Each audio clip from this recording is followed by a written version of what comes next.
Kamu tentu udah gak asing sama istilah flexing. Apalagi zaman sekarang yang bikin kita susah lepas dari sosial media. Sebagai kaum middle class yang bukan anak pejabat atau konglomerat yang masih harus kerja sendiri buat ngehidupin diri, tentunya kadang pusing ya lihat orang-orang yang flexing di sosmed. Kayak salah satu selebgram yang pamer habis dilamar sama Sultan Turki dan mau dikasih mahar 20 onta. Dia juga pamer punya villa 700 meter dan interior yang harganya hingga ratusan juta. Atau tiktokers yang suka pamer harta, tiap dia mau keluar rumah dia harus beli baju branded. Kita kalau ngelihat hal yang kayak gitu tuh suka ngerasa, kok yang kita punya tuh kayak kurang ya? Padahal orang-orang tuh pada bisa beli ini, itu, sedangkan kita harus serba perhitungan cuma buat beli ini itu.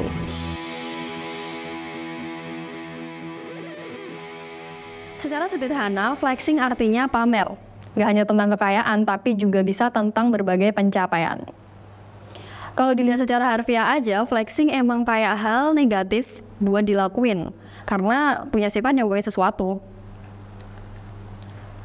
Dalam kamus Cambridge juga disebutin kalau flexing ini suatu tindakan buat nunjukin sesuatu yang kita miliki, tapi dengan cara yang dianggap orang lain gak menyenangkan. Kita juga jadi mikir kan, kenapa sih orang-orang suka flexing? Kenapa mereka suka pamer? Ini juga nggak bisa kita pinpoint kalau alasan orang yang flexing itu cuma karena pengen pamer aja. Pertama, namanya juga manusia nggak sih? Kita pengen dihargai, kita nggak pengen dipandang sebelah mata sama orang. Dan salah satu cara buat dapetin respect itu, kita perlihatin status kita dengan kita kasih tahu nih ke orang-orang. Kita tuh stratanya ada di mana sih? Kita kasih lihat latar belakang kita, pekerjaan kita, dan flexing ini tuh buat memperlihatkan berapa banyak sih harta yang kita punya. Misalnya nih, kita lagi kumpul atau reuni sama teman SMA dan saling cerita tentang pencapaian masing-masing. Ini tuh juga bisa jadi momen flexing loh dikit-dikit. Bisa juga bikin kita insecure dan kerasa kok aku masih gini aja ya, padahal mereka tuh udah pada tajir, udah pada sukses. Faktor kedua yang bisa bikin orang pamer, misalnya kita udah kerja setengah mati. Mungkin kita juga ada nih tendensi untuk memperlihatkan hasil jerih payah kita. Selain itu kita juga pengen dapat kepuasan, pujian kayak, oh iya nih orang udah goals banget, udah banting tulang dan pantas dapetin itu semua. Ya kayak gitu-gitulah. Selanjutnya bisa juga karena insecurity. Orang yang standar hidupnya tinggi tapi sebenarnya dia tuh nggak mampu. Dia selalu update HP-nya di seri terbaru. Dia suka beli barang branded dan dia ngelakuin itu biar pede, biar diterima sama circle-nya. Padahal mungkin aja sebenarnya temennya tuh slow aja, nggak peduli mau apa yang kamu pakai atau berapa uang yang kamu punya, tapi di otak tuh ngerasa harus pakai barang yang lagi hype atau branded.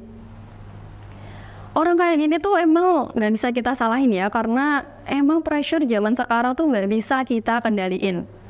Setiap hari kita lihat sosial media yang isinya orang-orang flexing dan mengakibatkan kita jadi FOMO atau ikut-ikutan pengen punya ini itu. Dan ketika kita coba capai itu, kenyataannya kita kesusahan dan bikin kita jadi ngerasa nggak cukup. Salah satu yang memperparah fenomena flexing ini, yang jelek-jeleknya tuh nggak kelihatan, yang susah-susahnya juga nggak kelihatan. Nah ini nih yang bikin orang tuh cuma lihat dari gambar atau video di sosial media aja. Detail-detail kecil kayak gimana mereka mengusahakannya atau apa di balik itu yang nggak pernah mereka tahu. Contohnya nih, kita kenal sama orang yang ya bisa kita nilai stratanya tinggi, yang bajunya, tasnya, pokoknya semua yang dia miliki itu branded, terus lifestyle-nya high, sering party, kalau nginep di hotel bintang 5, ternyata sebenarnya mereka tuh utang kartu kreditnya banyak banget, atau masih numpang sama orang lain karena dia belum punya tempat tinggal sendiri. Esensi dari sosial media sendiri kan sebenarnya emang buat ngejual mimpi ya. Misal following kalian tuh pengen punya kerjaan yang kalian punya.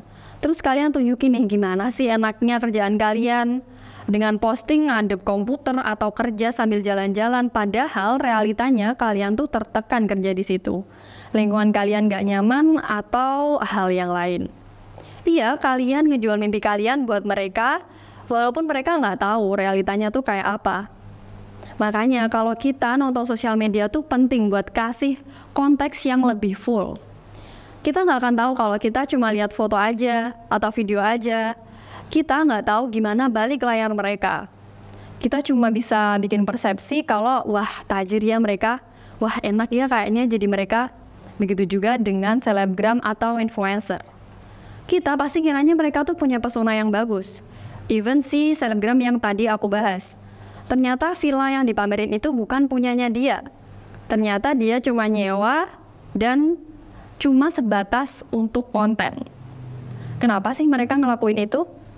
Ya, demi status. Tapi kita juga nggak bisa nyalahin mereka karena zaman sekarang emang harga diri tuh dilihat dari lifestyle. Sayangnya ini sangat disturbing, tapi ya realitanya kayak gitu. Urgensi ini nggak akan berhenti kalau kita nggak balik ke realita dan make sure kalau kita bisa buat boundaries atas apa yang kita lihat di medsos. Pada akhirnya kita juga nggak bisa nih ngatur mereka mau posting apa, mereka mau beli apa. Kita cuma bisa kasih batasan dengan fitur yang ada di medsos seperti mute, unfollow, atau block. Semuanya tuh ada di kendali kita sendiri. Apa yang pengen kita lihat atau enggak, kita sendiri yang bisa ngendaliin itu. Dan dengan itu kamu bisa lebih hidup sama diri kamu sendiri dan mencintai diri kamu sendiri.